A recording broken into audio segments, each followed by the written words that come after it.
ओडिशा के लोग भूतों को रास्ता दिखाते हैं। हाँ, अजीब लगता है सुनकर, पर यह सच है। दिवाली से एक दिन पहले एक अनोखा और पवित्र रस्म होता है जिसका नाम है बड़ा बड़ुआ डाकोड़ा। ये सिर्फ कोई पुरानी परंपरा नहीं, बल्कि एक ब्रिज है इस दुनिया और पितृलोक के बीच। कहा जाता है आश्विन मास के पितृपक्ष में जो पूर्वज हमारे पास आते हैं, वो इसी रात दीपावली अमावस्या को वापस अपने लोक लौट जाते हैं। रस्म की शुरुआत होती है दिवाली के पहले दिए से। उसके बाद हाथ में लिया जाता है कौरिया काठी, झूठ की सुखाई हुई लकड़ी के टुकड़े।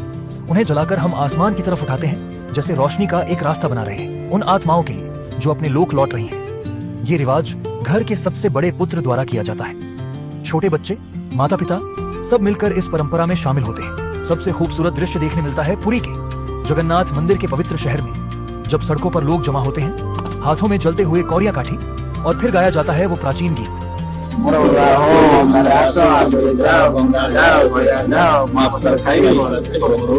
इस गीत का अर्थ है, ओ मेरे पूर्वजों, अंधेरे में आओ और रोशनी में जाओ, पूरी धाम जाओ, जगन्नाथ जी के चरणों में मुक्ति पाओ। 22 सीढ़ियों से होकर गंगा, गया और काशी तक पहुंचो और फिर शांति से अपने लोक में वापस जाओ। लेकिन यहाँ एक बात और खास है, हम पूर्वजों को सिर्फ विदाई नहीं देते, हम उन्हें निमंत्रण भी देते हैं। हम कहते हैं अगले साल फिर आना, क्योंकि ओडिशा की संस्कृति में पूर्वज कभी भुलाए नहीं जाते। ये रात हमें याद दिलाती है कि दिवाली सिर्फ दिए जलाने का त्योहार नहीं, ये उन रिश्तों को याद करने का समय है जो जिंदगी और मृत्यु के पार तक चले जाते हैं। जैसे फिल्म कोको में कहते हैं, those who are remembered never truly die. Happy Diwali. ऐसी और कहानियों के लिए फॉलो करें